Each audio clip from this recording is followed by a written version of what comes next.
Hello guys, this is the Rohit and welcome back in this video. तो आज हम solve करने वाले हैं सीपीसी के प्रीवियस ईयर के क्वेश्चन पेपर को, जो कि आगरा यूनिवर्सिटी का है। तो चलिए without waste of any time शुरू करते हैं।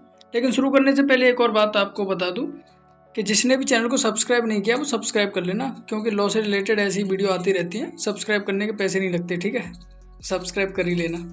चलिए चलते हैं पहले क्वेश्चन पे। तो पहला क्वेश्चन कह रहा है, अपर्याप्त आधारों पर गिरफ्तारी, कुर्की और व्यादेश अप्राप्त करने के लिए प्रतिकर देने का प्रावधान निहित है। कौन से सेक्शन में निहित है वो यहाँ पे देखना है। ऑप्शन नंबर ए है हमारा 90 में, सेक्शन 90, या फिर सेक्शन 95, या फिर सेक्शन 67, या फिर सेक्शन 37। कौन से में दिया गया है सबसे पहले ये पता होना चाहिए। सेक्शन 90 में क्या दिया हुआ है।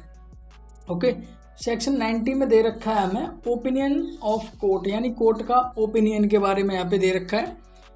अगर सेक्शन 95 के बारे में बात की जाए तो सेक्शन 95 में ही दे रखा है, अपर्याप्त आधारों पर गिरफ्तारी, कुर्की या व्यादेश प्राप्त करने के लिए प्रतिकर देने का प्रावधान सेक्शन 95 में दे रखा है, यानी ऑप्शन नंबर बी यहाँ पे बिल्कुल सही है। लेकिन और बात कर लेते हैं कि यहाँ पे 67 में क्या दे रखा है। देखिए 67 में पावर ऑफ स्टेट गवर्नमेंट की पावर दे रखी है। किस मामले में?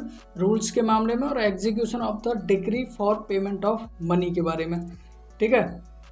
लेकिन नेक्स्ट पे बात कर लेते हैं। यहाँ पे नेक्स्ट दे रखा है ऑप्शन हमारा 37, सेक्शन 37 में क्या दे रखा है? सेक्शन 37 में दे रखा है definition of court which passed a degree, जो डिग्री पास करता है उसकी डेफिनेशन दे रखी है कोर्ट की, ठीक है। तो ये तो क्लियर हो गया, option number 20 correct answer. Next question पे मूव करते हैं। नेक्स्ट क्वेश्चन इज, प्रत्यास्थापन के लिए आवेदन यानी कि एप्लीकेशन फॉर रेस्टिट्यूशन से संबंधित वाद संस्थित किया जा सकता है। कौन से सेक्शन में किया जा सकता है? तो उससे रिलेटेड यहाँ पे जानना। सेक्शन दे रखा है पहला 140 में, या 142 में, या 143 में, या फिर 144 में। तो सबसे पहले ये पता होना चाहिए 144 में क्या दे रखा है, ठीक है। 144 में दे रखा है असेसर के बारे में, असेसर्स होते हैं ना, उनके बारे में। ऑप्शन बी देखें 142 में, तो 142 में बात करता है order and notice to be in writing. Writing में होना चाहिए, क्या होना चाहिए राइटिंग में? ऑर्डर और नोटिस वगैरह।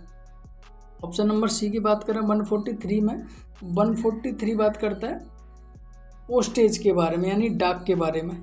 ऑप्शन नंबर डी पे बात करते हैं 144 बात करता है एप्लीकेशन फॉर रेस्टिट्यूशन के बारे में, ठीक है। Option number D is correct answer for this question. Next question पे मूव करते हैं।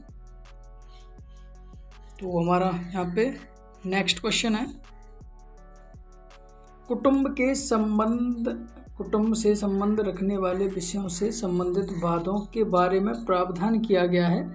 तो ये आदेश बताना है आपको। तो आदेश यहाँ पे देखोगे तो आदेश 32A में ही दे रखा है, क्योंकि अगर 19 में एफिडेविट के बारे में दे रखा है, ठीक है। 41 में अपील के बारे में दे रखा है, 43 में अभी देखो 41 में है अपील हमारी डिक्री के बारे में, और 43 में है अपील हमारी ऑर्डर के बारे में, ठीक है। इतना दे रखा है। ऑप्शन नंबर ए यहाँ पे सही है। नेक्स्ट क्वेश्चन है, तो नेक्स्ट क्वेश्चन पे चलते हैं। नेक्स्ट क्वेश्चन है संक्षिप्त वादों, यानी संक्षिप्त वादों को संस्थित किए जाने से संबंधित प्रावधान निहित है। कौन से आदेश में निहित है? Provision regarding the institution of summary shoots is given. Summary shoots कौन से में दे रखा है? तो देखिए ये दे रखा है, अगर आप पढ़ोगे तो ऑप्शन नंबर ए, यानी कि आदेश 37 में। 37 अगर आप देखोगे तो 37 में अलग अलग रूल्स होते ना, ये रूल्स अगर अलग अलग होते लेकिन ये आदेश हमारा सेम होता सभी में, तो हमें गड़बड़ हो जाती है करने में। वरना यहाँ पे दे रखा है केवल समरी के बारे में, जो समरी शूट्स हैं वो केवल 37 में दे रखे हैं। तो उसमें तो कोई सा भी रूल आ गया हो उसी को लगा देना है, ठीक है। तो ऑप्शन नंबर ए यहाँ पे बिल्कुल सही हो जाएगा according to question. Next question पे चलते हैं। नेक्स्ट क्वेश्चन इज, सिविल प्रक्रिया संहिता के अंतर्गत निर्धन व्यक्तियों यानी इंडिजेंट पर्सन द्वारा अपीलों से संबंधित, देखिए अपील के बारे में बात हो रही है। एक होती है शूट दायर करते हैं निर्धन व्यक्ति, अगर शूट दायर करते हैं, और एक होता है अपील करना। तो अपील दे रखी है 44 में, ठीक है। निर्धन व्यक्तियों द्वारा अपील दे रखी है 44 में। अगर शूट वो मतलब शूट करेंगे, वो बात दायर करेंगे, तो वो करेंगे 33 में, ठीक है। 33 में। तो नेक्स्ट क्वेश्चन पे चलते हैं। नेक्स्ट क्वेश्चन है हमारा मूल डिक्रियों की अपीलों से संबंधित प्रावधान। मूल डिक्रियों से संबंधित अपील जो होनी है, तो अपील जो मूल डिक्रियों से होनी है वो होनी है इसमें 40 आदेश 41 में, और 21 में दे रखा है निष्पादन के बारे में, एग्जीक्यूशन के बारे में। ठीक है, तो चलते हैं नेक्स्ट क्वेश्चन पे। तो नेक्स्ट क्वेश्चन इज न्यायालय साक्षी की परीक्षा करने के लिए कमीशन निकाल सकता है। न्यायालय साक्षी की परीक्षा करने के लिए कमीशन निकाल सकता है। देखिए, ये आपको कुछ याद हो ना हो अंदर का रूल्स, लेकिन ऊपर का टाइटल और ऑर्डर नंबर जरूर याद होना चाहिए, उससे एक अंदाज़ा लग जाता है जब तक अंदर से ना पूछ ले। ठीक है, और ये तो ऊपर से ही पूछे जा रहे हैं, यहाँ पे कोई यूपीएससी और जुडिशरी का तो एग्जाम होने नहीं वाला है, ऊपर से ही होने वाला है। ठीक है, तो टाइटल और नंबरिंग ये तो आपको रट लेने, याद होनी चाहिए, जिससे कि आपको मदद मिले। तो यहाँ पे हमारा ये क्वेश्चन कह रहा है न्यायालय साक्षी की परीक्षा करने के लिए कमीशन के बारे में जो दे रखा है, तो कमीशन दे रखा है 26 में। कमीशन कहाँ पे दे रखा है? 26 में। ठीक है, तो यहाँ पे तो कोई रूल्स वगैरह की बात ही नहीं हुई, सिर्फ ऑर्डर पूछ रहा है, तो कर देंगे। नेक्स्ट क्वेश्चन पे चलते हैं। नेक्स्ट क्वेश्चन इज इनमें से कौन सा आदेश और नियम, आदेश एवं नियम इस प्रश्न के बारे में जांच करने के लिए कि आवेदक निर्धन व्यक्ति है। देखिए, निर्धन व्यक्ति के बारे में अभी मैंने बताया, एक तो 33 में दे रखा है, वहाँ पे वो शूट फाइल करेगा, और एक दे रखा है 44 में, वहाँ पे वो अपील करेगा।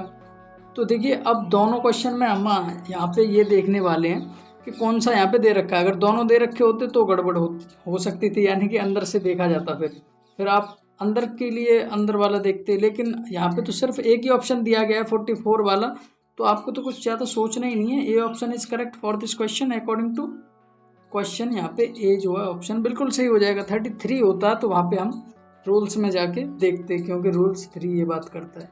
ठीक है, नेक्स्ट क्वेश्चन पे चलते हैं। नेक्स्ट क्वेश्चन है हमारा यहाँ पे सिविल प्रक्रिया संहिता के अंतर्गत निम्न में से कौन सी धारा पैतृक संपत्ति के दायित्व से संबंधित है। देखिए, पैतृक संपत्ति यानी कि जो एसेट्रल प्रॉपर्टी है उसके बारे में सीपीसी में कौन सी धारा बात करती है। ये सिंपल सा क्वेश्चन है, ये तो आपको पता ही होगा।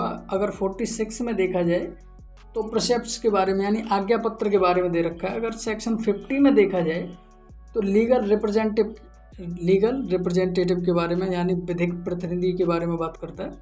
अगर सेक्शन 53 में बात करें तो ये बात करता है एंसीट्रल प्रॉपर्टी के बारे में, यानी धारा पैतृक संपत्ति के दायित्व से संबंधित बात करती है, यानी ऑप्शन नंबर सी यहाँ पे बिल्कुल सही हो जाएगा। और 49 किस मामले में बात करती है? फिर 49 बात करती है हमारी ट्रांसफरी के बारे में। ठीक है, किसके बारे में बात करती है? ट्रांसफरी के बारे में, अंतरित यानी कि। नेक्स्ट क्वेश्चन पे बात करते हैं। तो नेक्स्ट क्वेश्चन इज सिविल प्रक्रिया संहिता के अंतर्गत विदेशी निर्णय को चुनौती दी जा सकती है। विदेशी निर्णय को किस आधार पर चुनौती दी जा सकती है, बेसिकली ये है। तो ऑप्शन नंबर ए इज निर्णय देने वाले न्यायालय की अधिकारता के आधार पर, यानी कि उसका अधिकार है या नहीं। ऑप्शन नंबर बी इज कपट द्वारा प्राप्त किए जाने पर, या कपट द्वारा प्राप्त कर लिया कोई निर्णय। या फिर सी ऑप्शन कहता है यदि वह भारत में प्रवृत्त किसी विधि के भंग पर आधारित दावे को ठीक ठहराता है, यानी कि भारत में जो विधि है उसके भंग करने के बाद भी उस दावे को ठीक ठहरा देता है। या ऑप्शन नंबर डी, यहाँ पे ऑप्शन नंबर डी बिल्कुल सही हो जाएगा। ठीक है, सभी आधारों पर चुनौती दी जा सकती है। तो नेक्स्ट क्वेश्चन पे चलते हैं। नेक्स्ट क्वेश्चन कहता है ये है लिमिटेशन से रिलेटेड। ठीक है, ये लिमिटेशन में आ गया है क्योंकि लिमिटेशन भी इसमें जोड़ा हुआ है, सीपीसी के साथ लिमिटेशन भी जोड़ा हुआ है। तो परिसीमा अधिनियम की धारा 6 यानी सेक्शन 6 निम्न में से किस समय लागू होती है, कब लागू होती है? इसमें से सिंपल ये है। तो आपको अगर ये पता होगा ना सेक्शन 6 में क्या दे रखा है, तो बस हो गया काम। अगर आप ए ऑप्शन पढ़ोगे तो ए यहाँ पे सही है। अप्राप्त व्यय भी दे रखा है, पागल भी दे रखा है, जड़ होने पर भी दे रखा है, उस समय ये लागू हो जाती है। गरीब होने के कारण ये गलत हो जाएगा, यानी कि ए ऑप्शन यहाँ पे कुल मिला के सही हो जाएगा। नेक्स्ट क्वेश्चन पे चलते हैं। नेक्स्ट क्वेश्चन है यहाँ पे सिविल प्रक्रिया संहिता में कुल सिविल प्रक्रिया संहिता में कुल कितनी धाराएं और आदेश हैं, इसका मतलब ये हो गया। तो आपको इसका तो पता ही होगा खैर, तो इसमें बी ऑप्शन बिल्कुल सही हो जाएगा। 158 धाराएं हैं और 51 आदेश हैं। ठीक है, तो नेक्स्ट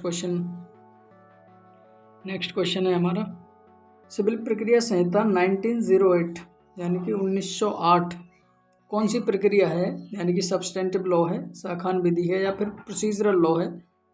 तो देखिए नाम में भी प्रोसीजर है, कोड ऑफ सिविल प्रोसीजर। ठीक है, कोड ऑफ सिविल प्रोसीजर, तो प्रोसीजरल ही है, यानी कि B option is correct for this question, यानी कि प्रक्रियात्मक विधि है। तो नेक्स्ट पे चलते हैं। नेक्स्ट क्वेश्चन इज सिविल प्रक्रिया संहिता के उपबंध, सिविल प्रक्रिया संहिता के उपबंध। तो ऑप्शन नंबर ए है हमारा, रिट याचिकाओं में विनिर्दिष्ट, मतलब विनिर्दिष्ट का मतलब स्पेशली रिट याचिकाओं में लागू होती है जो सिविल प्रक्रिया संहिता है, या फिर रिट याचिकाओं में स्पेशली लागू नहीं होते हैं, या फिर रिट याचिकाओं में हमेशा लागू होते हैं, या फिर रिट याचिकाओं में कभी लागू होते ही नहीं है। तो ये क्वेश्चन बहुत ईजी है, इसका आंसर आप लोग मेरे को दो, मैं कमेंट में वेट कर रहा हूँ आपके आंसर के लिए। तो देखते हैं किसका सही होता है। तो बहुत ईजी आंसर है इस चीज़ का, ये ध्यान रखना, बहुत ही ईजी है, थोड़ा सा आप लॉजिक लगाओ, बहुत ही ईजी है। तो इसका आप मेरे को कमेंट में जवाब दो, मैं कमेंट में वेट कर रहा हूँ, कमेंट में देखूंगा जरूर किस किस ने आंसर दिया है, किसका सही है किसका नहीं है। ठीक है, तो कमेंट जरूर कर देना। नेक्स्ट पे चलते हैं। नेक्स्ट क्वेश्चन इज, निम्न में से किस मामले में उच्चतम न्यायालय द्वारा सिविल प्रक्रिया संहिता संशोधन जो हुआ है 1909 एंड 2002 की वैधता को जायज़ ठहराया गया था। तो इसमें देखो, सलेम एडवोकेट बार एसोसिएशन बनाम भारत संघ, ये ऑप्शन सी ऑप्शन यहाँ पे बिल्कुल सही हो जाएगा। तो नेक्स्ट क्वेश्चन पे चलते हैं। नेक्स्ट क्वेश्चन बात करता है हमारा, एक डिग्री क्या हो सकती है उसके बारे में। तो देखिए प्रारंभिक हो सकती है कि नहीं, अगर सेक्शन आप 2 पढ़ोगे ना, 2 सबसेक्शन 2 का, तो वहाँ पे डिग्री मिल जाएगी और उसकी डिग्री के बारे में वहाँ पे बताया गया है। तो प्रारंभिक और अंतिम, तो ये जो डिग्री होती है वो प्रारंभिक भी होती है अंतिम भी होती है, यानी कि C option is correct for this question. पहले प्रारंभिक फिर अंतिम, यानी कि दोनों हो सकती है। ठीक है, तो नेक्स्ट क्वेश्चन पे यहाँ पे चलते हैं। नेक्स्ट क्वेश्चन हमारा, डिग्री धारक, यानी कि सेक्शन 2(3) में आप पढ़ोगे ना, 2(3) यानी कि 2 का सबसेक्शन 3 में आप पढ़ोगे तो वहाँ पे डिग्री होल्डर मिल जाएगा। तो वहाँ पे आप देखोगे तो इसके बारे में क्या रखा है कि डिग्री धारक से ऐसा कोई व्यक्ति अपहृत है जिसके पक्ष में कोई डिग्री पारित की गई या कोई निष्पादन योग्य आदेश दिया गया हो। डिग्री धारक प्रत्यय की परिभाषा वर्णित है। तो कौन से में ये दे रखी है परिभाषा, तो वो तो मैंने अभी बता ही दिया, ये ऑप्शन यहाँ पे सही है। और इसमें तो डिग्री की दे रखी है, अगर ए ऑप्शन देखो तो यहाँ पे डिग्री की दे रखी है 2(2) में, 2(3) में दे रखी है डिग्री होल्डर, 2(4) में दे रखा है डिस्ट्रिक्ट। ठीक है, 2D कहाँ से आ गया, 2D कुछ है नहीं, मैंने तो देखा नहीं 2D जैसा कुछ। ठीक है, तो यहाँ पे जो ऑप्शन सही है हमारा वो है बी। नेक्स्ट क्वेश्चन पे चलते हैं। नेक्स्ट क्वेश्चन इज, सिविल प्रक्रिया संहिता के अंतर्गत निम्न युग्मों में से कौन सा सुमेलित नहीं है, कौन सा सुमेलित नहीं है, यानी कि कौन सा गलत है। 2(5) में देखोगे तो 2(5) में दे रखा है विदेशी न्यायालय, बिल्कुल सही है। 2(6) में जब विदेशी न्यायालय के बाद में विदेशी निर्णय आता है, बिल्कुल सही है। 2(11) में ये दे रखा है विधिक प्रतिनिधि यानी लीगल रिप्रेजेंटेटिव, बिल्कुल सही है। सेक्शन 2(10) जो दे रखा है उसमें अंतकालीन लाभ, तो ये यहाँ पे बिल्कुल गलत हो जाएगा, यहाँ पे क्या हो जाएगा, गलत हो जाएगा, यानी ऑप्शन नंबर डी यहाँ पे सही हो जाएगा इसके अकॉर्डिंग, क्वेश्चन के अकॉर्डिंग। तो नेक्स्ट क्वेश्चन पे चलते हैं। नेक्स्ट क्वेश्चन कहता है हमारा, दीवानी प्रक्रिया संहिता की निम्न धाराओं में से कौन सी धारा दीवानी न्यायालय के क्षेत्राधिकार से संबंधित है। देखिए क्षेत्राधिकार, देखिए सेक्शन 9 जो बात करता है वो कहता है कि सभी सूट जो हैं उसी के द्वारा, यानी कि सभी जो सिविल मामले हैं जब तक वार्ड ना कर दिए जाएं, सिविल न्यायालय द्वारा उसकी जो है कार्यवाही होगी, यानी कि court to try all civil suits unless barred, यानी कि जब तक वर्जित ना हो न्यायालय सभी सिविल वादों का विचारण करेंगे जब तक वर्जित ना हो। इसमें ये दे रखा है 9 में। अगर 3 में सबऑर्डिनेशन की बात करता है कि कोर्ट ऑफ सबऑर्डिनेशन। ठीक है, 4 में बात करता है सेविंग्स के बारे में, एंड 6 में बात करता है हमारा पिक्यूनरी जुरिस्डिक्शन, यानी कि धन संबंधी जो अधिकारता होती है। तो इसमें जो सही ऑप्शन हो जाएगा वो हो जाएगा ए, अकॉर्डिंग टू क्वेश्चन। तो नेक्स्ट पे चलते हैं। नेक्स्ट क्वेश्चन इज सिविल प्रक्रिया संहिता में प्लीडर, ओनली प्लीडर, यहाँ पे गवर्नमेंट, एक होता है गवर्नमेंट प्लीडर जो कि 2(7) में दे रखा है, और ये है प्लीडर ओनली। तो 2(7) वाला तो लगा मत देना क्योंकि वो तो गवर्नमेंट प्लीडर है यानी, ठीक है। बी ऑप्शन तो यहाँ पे होगा नहीं क्योंकि 2(7) में है गवर्नमेंट प्लीडर, लेकिन यहाँ पे ओनली प्लीडर के बारे में पूछ रहा है वो, तो ओनली प्लीडर दे रखा है 215 में। ए option is correct for this question, A option is correct. तो नेक्स्ट पे मूव करते हैं अपन। नेक्स्ट हमारा क्वेश्चन है सिविल प्रक्रिया संहिता की किस धारा में सिविल प्रवृत्ति का दावा, सिविल प्रवृत्ति का दावा जो दे रखा है, तो ये कौन से सेक्शन में दे रखा है, तो उसके लिए तो अभी हम डिस्कस कर ही चुके हैं कि ऑल सिविल सूट्स जब तक वार्ड ना कर दिए जाएं वो उसी का विचार करेंगे सिविल न्यायालय। तो ये तो दे रखा है सेक्शन 9 में, यानी B option is correct for this question. इसमें रेस सब जुडिस दे रखा है यानी कि स्टे ऑफ शूट, और इसमें दे रखा है रेस जुडिकाटा, ठीक है। और 8 तो इम्पोर्टेंट है ही नहीं, 8 में तो दे रखा है प्रेसिडेंसी लघुवाद न्यायालय, ठीक है। तो नेक्स्ट क्वेश्चन पे मूव करते हैं। नेक्स्ट क्वेश्चन हमारा कह रहा है निम्नलिखित में से कौन सा वाद सिविल प्रकृति का नहीं है। जो सिविल प्रकृति का नहीं है उस पर, देखिए पूजा का अधिकार जो होता है, पूजा करने का राइट टू वर्शिप जो होता है वो तो सिविल प्रकृति का होता है, यू नो, ठीक है। और विवाह विच्छेद के लिए वाद, ये भी सिविल नेचर का होता है।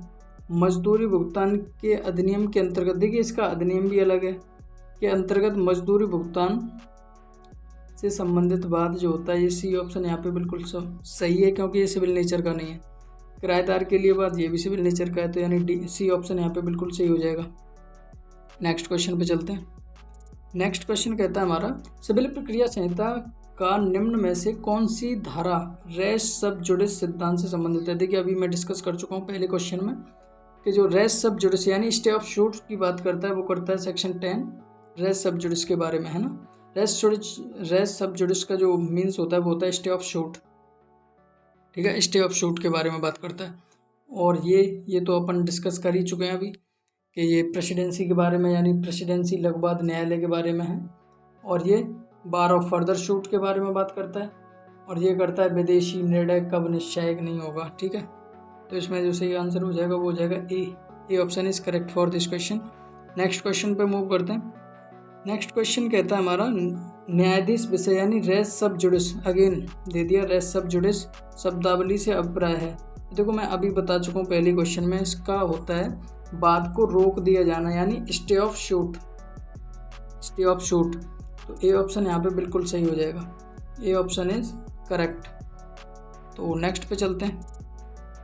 नेक्स्ट है हमारा आणविक प्राण न्याय यानी कि पूर्व न्याय की बात होती है। यहाँ पे सिद्धांत की व्याख्या उच्चतम न्यायालय द्वारा निम्न वाद में की गई है।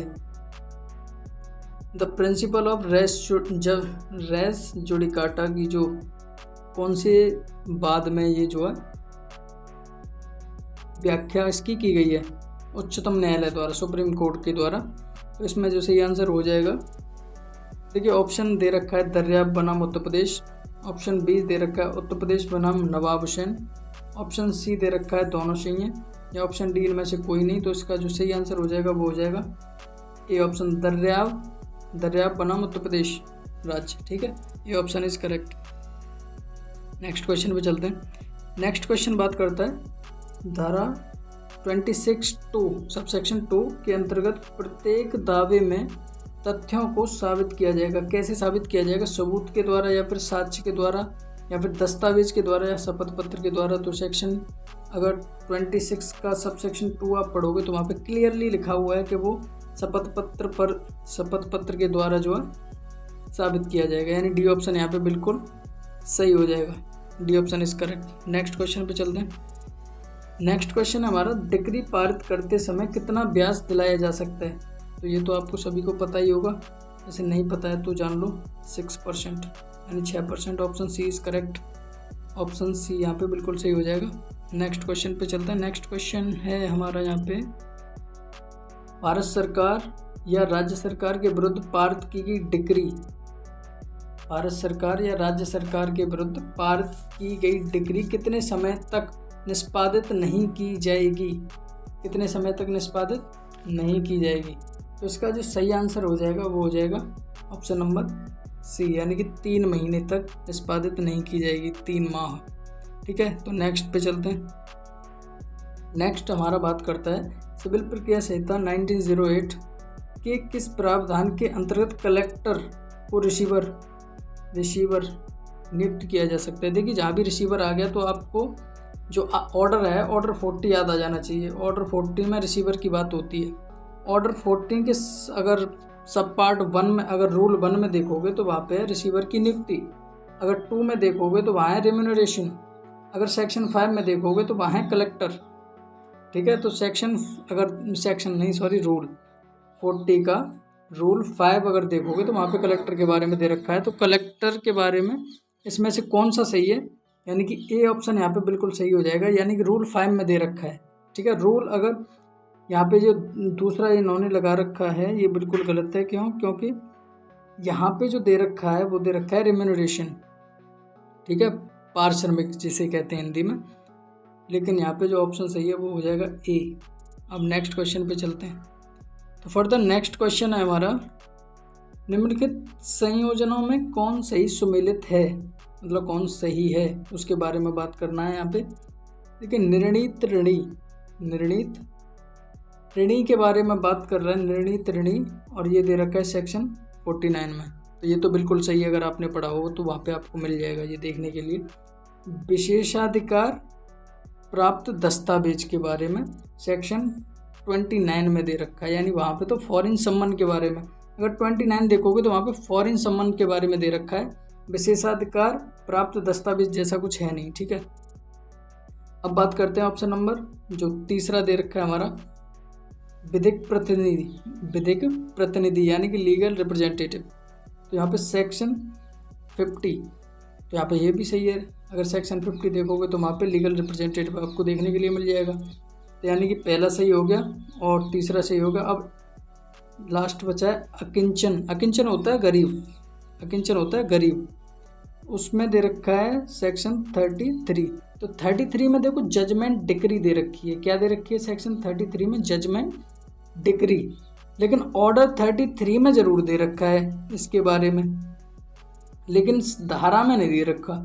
अब इसका देखो 2 बन रहे हैं इसके, एक तो ये सही था और एक ये सही है।